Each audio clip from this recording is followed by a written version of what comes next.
When it comes to G.I. Joe, a lot of people will tell you that the Larry Hama era was the be-all and end-all. They love those comics, and so did I. But for me, probably the greatest era was what some people call the Dixon era. That's Chuck Dixon. He's one of my favourite comic book writers. And it was in his era, the IDW era, that they had something called the Cobra Civil War. That's when Cobra Commander, which is like this classic 80s villain, was assassinated. And so they held a competition for all the sort of hierarchy of Cobra, who was going to be the next Cobra Commander. It was fairly obvious who was going to win, because you had like the Baroness, Major Blood, Destro, and then you had this guy we've never seen or heard from before, Crake. So instantly I was like, well, obviously they're not going to make Major Blood the next Cobra Commander. Can you imagine that?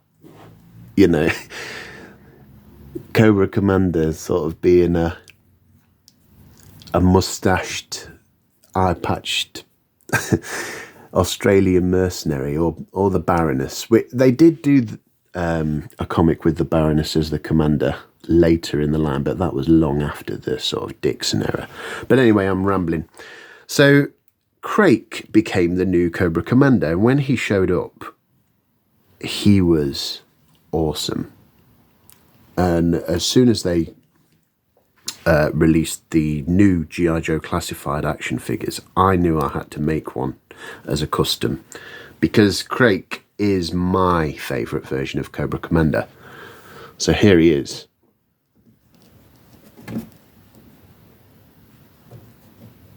So this was sort of a mishmash of different parts. The upper part is this part in here, you'll see. That's a Storm Shadow torso. The right now, this is really going to test the Arctic. Is it? Yeah, the Arctic Storm Shadow, which was the classified version, if I'm not mistaken, of the Ninja Force Storm Shadow. I get confused about that era of toys because I was way out of collecting by the time Ninja Force came along. So it's the black and white Storm Shadow, basically, is what I'm trying to say. It's his torso, and then you've got Viper legs, a Viper head, Cobra Trooper arms, and a Zartan, you know, whatever this is, the chest shoulder pad armor.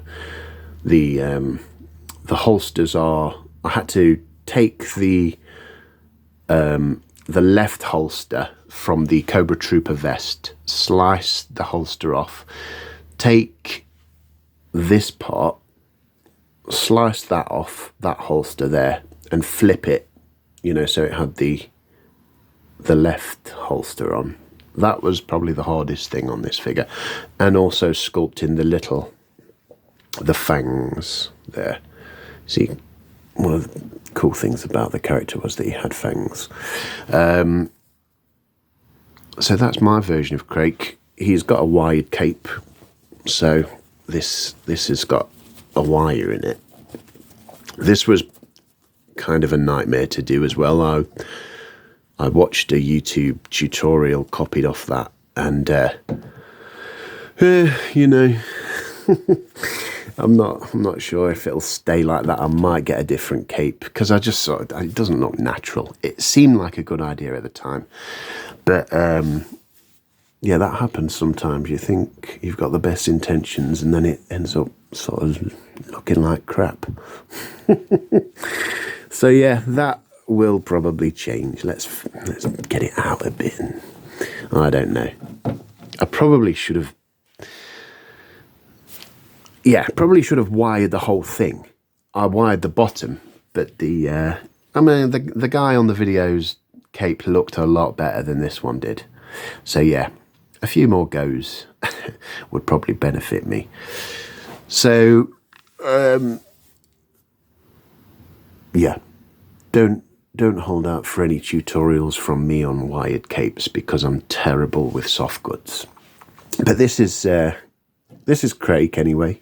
Hope you've enjoyed listening to me talk about how badly I screwed that. I mean, look at that. That's embarrassing. Why am I even making why am I even making this video? Well, I like the figure. It's just the capes turned out, not how I thought it would. I'm gonna call this a work in progress. We'll come back to it.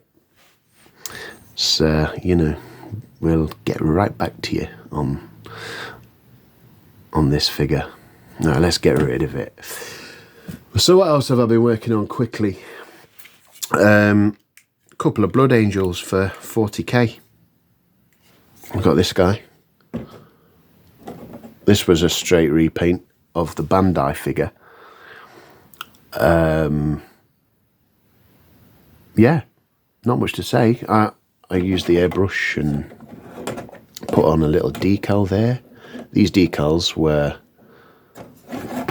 ridiculously expensive from Forge World. Yeah, sort of.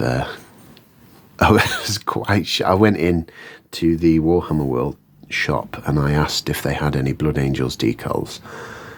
And when he told me the price, I was sort of, wow, okay. But because I only wanted these big ones for the Mcfarlane and Bandai figures. But I'm sure I'll find another use for them. I've got all the Joy Toy figures as well. And yeah, saying that, I might have gone overboard on this next figure with decals because I wanted to get my money's worth. So I did. So this is like, this is my Henry Cavill inspired Blood Angel. And I just threw the other decals on it. They're all over the place. What are you going to do? You've got to make the best of it when you spend that much money. But yeah, so I saw some artwork of Henry Cavill, because he's always going on about how he wants to be in a 40k project. So yeah, let's see, take him out of the shot for you there. That's great. I wanted to have my own sort of Henry Cavill Blood Angel. I think he should play, if he plays anyone, I think he should play a Blood Angel because they're one of the more interesting Space Marine chapters in the lore. And I know for a fact that it's his favourite Space Marine chapter. So yeah, what can I say about this guy? He's more weathered than this guy. And I think that's because this is a lot more expensive than this. This is a Mcfarlane. So this is like in the 20 quid range. This is a Bandai, and this is more in like the 100 quid range. So I was a lot more comfortable painting this guy, giving him all the scratches and just throwing decals on. Got rid of the head, gave him a different sort of head that looked a bit like Henry Cavill. Put loads of stuff and scuff marks and weathering powders on this. And I sort of went a bit cleaner on this. Because I wasn't as brave to throw all that at 100 quid figure. Yeah, it definitely gave me pause when I pulled him out of the box, but he was an ultramarine. You can't have 100 quid ultramarines on your shelves. You gotta do something. All the ultramarine fans now are never going to watch this channel again.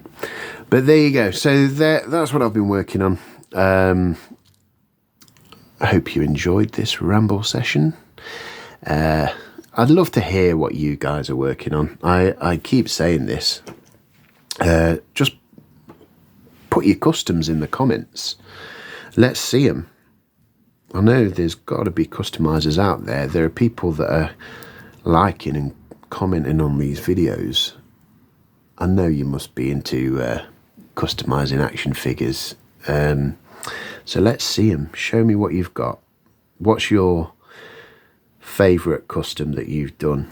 Is there a custom that you've been planning for a while and you want to get some advice off people? I'll give you some advice. I'm sure there are other people in the comment sections that can probably point you in the right direction.